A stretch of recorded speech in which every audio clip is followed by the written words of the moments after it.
قُلْ إِنَّنِي هَدَانِي رَبِّي إِلَىٰ صِرَاطٍ مُّسْتَقِيمٍ دِينًا قِيَمًا مِّلَّةَ إِبْرَاهِيمَ حَنِيفًا وَمَا كَانَ مِنَ الْمُشْرِكِينَ قُلْ إِنَّ صَلَاتِي وَنُسُكِي وَمَحْيَايَ وَمَمَاتِي لِلَّهِ رَبِّ الْعَالَمِينَ لَا شَرِيكَ لَهُ وَبِذَٰلِكَ أُمِرْتُ وَأَنَا أَوَّلُ الْمُسْلِمِينَ.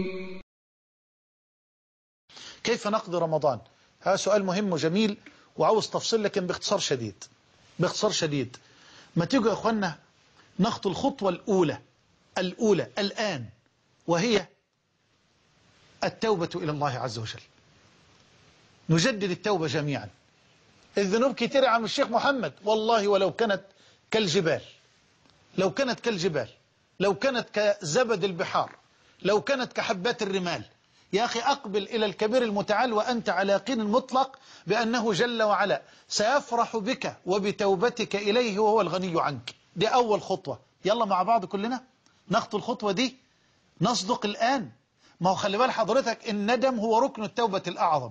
يلا ندم على كل اللي فات من تقصير وتضييع للصلاة وكله، نندم على ما مضى. فالندم هو ركن التوبة الأعظم. وبعدين نعاهد ربنا جل وعلا الآن جميعا من إخوة وأخوات وآباء وأمهات وأبناء وبنات، نعاهد ربنا جميعا على ترك الذنوب كبيرها وصغيرها، ترك المعاصي، ثم نعاهد ربنا على العمل الصالح. وفرصة رمضان مقبل نعاهدك يا رب على العمل الصالح. ايه العمل الصالح؟ اصول الحسنات بقى. خلي بالك، اصول الحسنات اصول جذور كبيرة. اول شيء المحافظة على الصلوات. اوعى تضيع الصلاة. اول ما تسمع الاذان اسرع الى بيت الله عز وجل، لا تتخلف الا لعذر شرعي. عذر شرعي يمنعك من صلاة الجماعة، كمرض، كطعام، كشراب.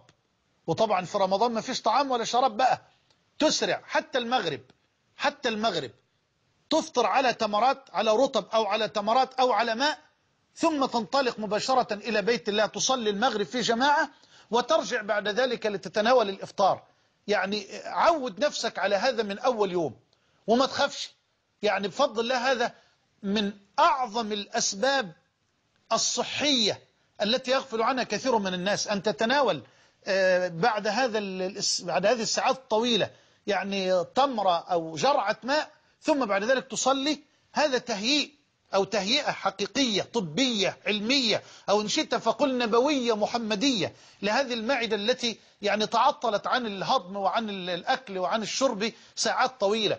وبعد ذلك ترجع تأكل إن شاء الله، تشعر بالسعادة وتشعر بالراحة. يبقى نحافظ على الصلوات. طيب بعد ذلك ورد يومي للقرآن. استعد من الآن. يلا المصحف أمامك، وتعاهد ربك على أن تقرأ وردا يوميا من كتاب الله عز وجل. إذا من الله عليك وقرأت 3 أجزاء في اليوم تبقى نعمة. طيب ما أقدرش يا عم الشيخ، طيب نقرأ جزئين، نختم في الشهر مرتين، كويس قوي. لا ما أقدرش، طب مرة واحدة نقرأ جزءا في اليوم. اوعى تقل عن كده. ما بقولش ان ده فرض او واجب عليك، لكن هذا فضل لا ينبغي ان تضيعه في شهر القرآن وفي شهر الفضل.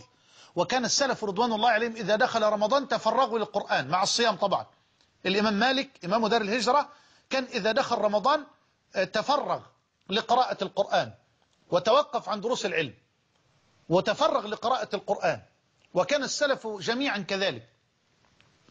فاحرص على أن تقرأ كل يوم على الأقل جزءا من كتاب الله تبارك وتعالى. والله ما ياخد تلت ساعة، من تلت إلى نصف ساعة، جزء كامل من تلت إلى نصف ساعة. طب نقرأه في ساعة مش كتير. يعني لما تقرأ نصف جزء بعد الفجر، ونصف جزء بعد العشاء أو بعد صلاة التراويح أو بعد العصر حسب الظروف والأوضاع، يبقى هذا شيء جميل جدا. لكن لا تضيع القرآن الكريم. يبقى نحافظ على الصلاة في جماعة، نحافظ على قراءة ورد يوم من القرآن. طيب أنا ما بعرفش أقرأ يا عم الشيخ، ما بعرفش أقرأ في المصحف، أنا رجل أمي. اجتهد في أن تعوض هذا بسماع القرآن، أو بالمحافظة على ذكر الله عز وجل. خليك في ذكر دائم، لا يزال لسانك رطبا بذكر الله. أكثر من لا إله إلا الله، أفضل ما قلت أنا والنبيون من قبل لا إله إلا الله. أكثر من الاستغفار، أكثر من الصلاة على النبي المختار، أكثر من قول لا حول ولا قوة إلا بالله، أكثر من قول سبحان الله وبحمده، أكثر من قول التهليل أو التحميد أو التكبير، الحمد لله والله أكبر، والتهليل يعني لا إله إلا الله. فالمهم كن دائما في ذكر لله تبارك وتعالى. ثم اوعى تضيع صلاة التراويح، ما تنشغلش بالتلفزيون بقى، ما احنا بقالنا سنين طويلة مع هذا الوباء ومع هذا البلاء، لا تنشغل بهذا. المؤمن حريص على وقته، لا يضيع هذه الساعات الغالية في نهار رمضان. رغم أنف عبد أي ذل وهان والتصق بالتراب، دخل عليه رمضان ثم انصرف رمضان قبل أن يغفر الله عز وجل له، هذا يعني ولا حول ولا قوة إلا بالله، هذا خسران مخذول. فلا تضيع هذه الساعات، ساعات الفضل والرحمة والبركة، تفتح أبواب الجنة وتفتح أبواب الرحمة وتغلق أبواب الجحيم، ويعني تصفد مردة الجن والشياطين. لا تضيع هذا الفضل وهذا الخير أبدا. من صام رمضان إيمانا واحتسابا غفر له ما تقدم من ذنبه. طب والليل بقى التراويح، من قام رمضان إيمانا واحتسابا غفر له ما تقدم من ذنبه. ولو حافظت على صلاة التراويح كل ليلة مش ممكن أبدا هتفوتك ليلة القدر. خلاص، لو واظبت على صلاة التراويح كل ليلة لن تفوتك أبدا ليلة القدر، سواء كانت بقى المطالع اختلفت هنا أو في أي دولة أخرى. يعني إن شاء الله ستدرك ليلة القدر يقينا إن واظبت على القيام كل ليلة من ليالي رمضان. والنبي عليه الصلاة والسلام يقول من قام ليلة القدر إيمانا واحتسابا غفر له ما تقدم من ذنبه. اوعى تنسى بقى النفقة. أنت كل يوم حضرتك بتعمل إفطارا، أنا واثق إن الإفطار اللي أنا بعمله واللي حضرتك بتعمله يكفي معانا كمان أسرة على الأقل. الناس بتبقى وهي صايمة متهيأ لها أنها هتاكل، يعني ما شاء الله، أسأل الله أن يمتعني وإياكم بالصحة والعافية. لكن أرجو أن تعاهد ربك من الليلة على أن تطعم كل يوم مسكينا من طعامك الذي تأكله.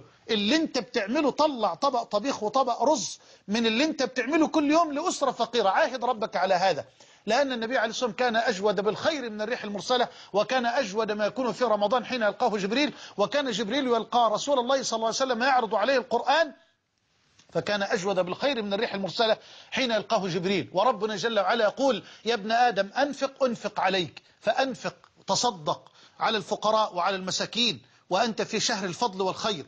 بهذا بفضل الله تبارك وتعالى نقول قد استثمرنا شهر رمضان. وبحذر نفسي وإخواني من الكذب والغيبة والنميمة وقول الزور والنظر إلى النساء والنظر إلى المحرمات.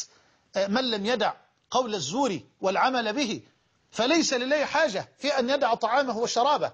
فاجتنب الغيبة والنميمة، واوعى تنفعل وتتنرفز على الناس في الوظائف أو في الشغل بدعوى أنك صائم. بل ما فرض الله علينا الصوم إلا ليهذب ضمائرنا وأخلاقنا، إلا لنحصل التقوى. فالتقوى هي الغاية من الصيام. يا أيها الذين آمنوا كتب عليكم الصيام كما كتب على الذين من قبلكم لعلكم تتقون. ما ينفعش تقول أنا صايم فتتنرفز على الناس وتسب الناس وتشتم الناس. ولذلك قال نبينا عليه الصلاة والسلام كل عمل ابن آدم له إلا الصوم فإنه لي وأنا أجزي به. يقول ربنا في حديث القدسي كل عمل ابن آدم له إلا الصوم فإنه لي وأنا أجزي به. والصيام جنة أي وقاية.